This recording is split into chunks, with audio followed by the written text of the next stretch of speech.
Quer dizer, deputado Eduardo Bolsonaro, que agora vão dar argumentos para você dizer que é perseguido. As coisas estão mudando, né? Rápido.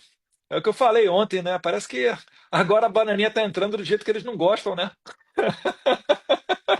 Eu acho tão, eu acho tão engraçado esse pessoal, e eu dou graças a Deus que muita gente em Brasília é arrogante. A arrogância é uma bênção de Deus quando ela recai sobre os seus inimigos. Porque eles só acordaram agora, depois que o deputado Corey Mills perguntou para o Marco Rubio sobre as sanções ao Moraes, e o Marco Rubio falou: não, elas estão realmente sobre a mesa, e uma grande chance de sancionar o Moraes.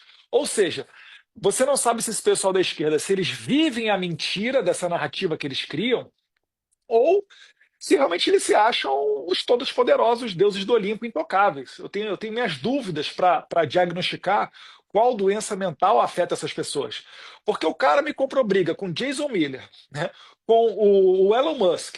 Eu lembro quando ele baniu o X, uma outra pessoa, o Stephen Miller, que é um dos principais conselheiros do Trump hoje, criticou demais esse banimento feito pelo Alexandre de Moraes. Aí depois o cara vai e manda uma ordem de prisão. É tudo que você falou, Paulo. Não quero ser repetitivo, eu estava acompanhando o teu programa. Ele faz tudo o que faz e, de repente, ele se vê surpreso porque querem me sancionar e realmente é verdade que existe esse trabalho ocorrendo. É difícil de entender a cabeça de um esquerdista. No Rio de Janeiro, você também é carioca, apesar de ser deputado por São Paulo, a gente tem uma expressão que é o cara acreditou no próprio caô.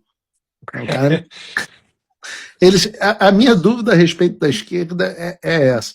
Você acha que em todo esse momento, Eduardo, existia um real desprezo? Né? A Mônica Bergamo ainda publicou uma reportagem, vou chamar assim, no final de semana, dizendo que o Itamaraty achava que era tudo obra das Big Tech, que na verdade que você era visto como apenas um surfista e não Glória a poderia. Deus, deixa assim, tá muito bom. Mas aí no mesmo dia o Paulo Gonet abre uma ação criminal com você, mas se Eles você esqueceram é de alinhar só o um discurso, surfista, né? eu não sei o que eles acham, que você é só mais um surfista, que entregador de pendrive, ou que você é criminoso que está traindo a pátria. Eu não consegui concatenar essas duas coisas, porque eu tenho mania de querer fazer sentido. Então, isso daí mostra o desespero deles. E, de fato, muita gente, inclusive da esquerda, já percebeu que essa abertura de inquérito contra mim ela é um tiro no pé, porque ela só reafirma aquilo que a gente tem dito, de que o Brasil realmente vive um regime de exceção. Fica mais fácil você comprovar isso. E, de quebra, eles ainda botam uma pressão em cima do Trump e do Marco Rubio. Porque imagina só, Paulo, imagina que agora, vamos supor, não vai acontecer, mas vamos supor que o Marco Rubio fale o seguinte: essas sanções são inapropriadas e realmente o Bolsonaro quis dar um golpe de Estado a partir da Disneylândia. O Eduardo Bolsonaro tem que voltar para o Brasil para dar 12 anos de cadeia nele por tentativa de abolir violentamente o Estado Democrático de Direito. E está tudo certo no ministro de um país da América do Sul não deixar que a Truth Social Rumble vá para o Brasil. E eu acho realmente que cidadãos americanos têm que realmente ter mandado de prisão preventiva com base em tweets que eles deram a partir do território norte-americano.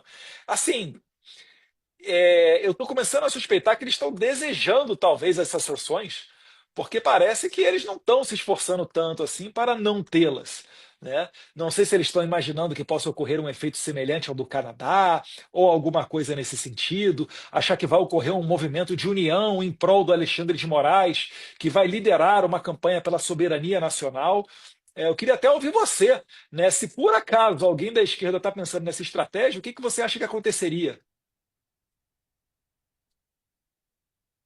Porque, na verdade, o que acontece é o seguinte: essas não são sanções de apoio ao Bolsonaro. Eu acho que essa é uma oportunidade, inclusive, bacana de você falar sobre isso, Eduardo. Porque muitas vezes as pessoas, obviamente, enxergam em você uma pessoa que é preocupada com o que está acontecendo com seu pai. É claro que você tem uma preocupação com o que acontece com seu pai, e é claro que você não quer que seu pai seja preso.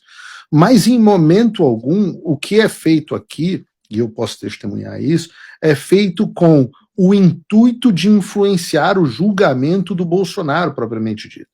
Aqui, toda vez que a gente fala de Jair Bolsonaro, ele é um dentre dezenas, na verdade, milhares, que a gente só consegue catalogar algumas dezenas para explicar, mas assim, milhares de violações de direitos humanos.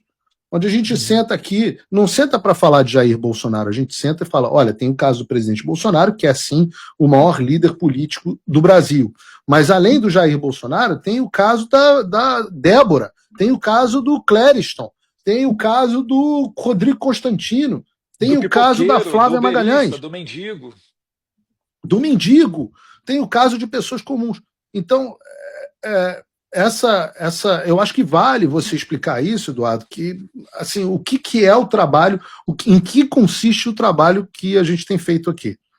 Exato, e se você parar para resgatar um pouquinho na memória, a própria audiência que teve na Comissão de Relações Exteriores, presidida pelo deputado Chris Smith, que você participou, junto com o Chris Pavlovski, do Rumble, o Schellenberg e mais um outro representante lá do PT, né? Aquilo daí... Esse representante do PT, que representou lá, que foi a testemunha deles na audiência, é um indicado do governo Lula para integrar a Comissão Interamericana de Direitos Humanos, aquele Fábio, não sei que lá das quantas, não sei se você sabe disso. Ele depois, como agradecimento pelos serviços prestados, foi indicado pelo governo Lula e está concorrendo para a posição da Comissão Interamericana de Direitos Humanos, só para você saber. Toma lá da cá, levado para níveis internacionais. Mas tanto aquela audiência ali, quanto o grupo de parlamentares suprapartidário, que foi em algumas oportunidades aos Estados Unidos, e isso daí está sendo feito há mais de 2 anos, isso tudo não é levantar a bandeira de Bolsonaro. A gente queria, sim, levantar a questão da anistia, denunciar uma ditadura, dizer que no Brasil já não existe mais Estado democrático de direito, e isso tudo daí vai engrossando o caldo para que a gente chegue agora a uma medida extrema. Mas até a gente chegar nessa medida extrema que é a sanção, quantas oportunidades o Brasil perdeu de limpar a bagunça na sua própria casa? Ora, o Rodrigo Pacheco teve diversos pedidos de impeachment na mesa dele. Eu lembro que quando começaram a pipocar os pedidos de impeachment, muita gente falava o seguinte, olha, se abrir o processo já vai ser suficiente. Não precisa nem chegar no final de um processo de impeachment, mas se abrir um processo, você já vai mandar um recado para a Suprema Corte e as coisas já podem se alinhar a partir dali. Só que o tirano, ele nunca volta atrás no poder dele, né? Quanto mais poder ele tem, mais ele quer. Que bom que você chegou até aqui. Para assistir esse vídeo completo é muito simples. Acesse tvfloridausa.com e na barra ao vivo você confere toda a nossa programação. 24 horas ao vivo para você. E queremos aproveitar e te convidar para conferir o nosso novo canal de cortes. Cortes TV Florida USA, aqui no YouTube. Você pode se inscrever, você pode deixar o seu like, compartilhar os vídeos e ainda se tornar membro. E aí, você pode nos ajudar. Então, te esperamos aqui no nosso novo canal de cortes TV Florida USA. Nos vemos por aqui.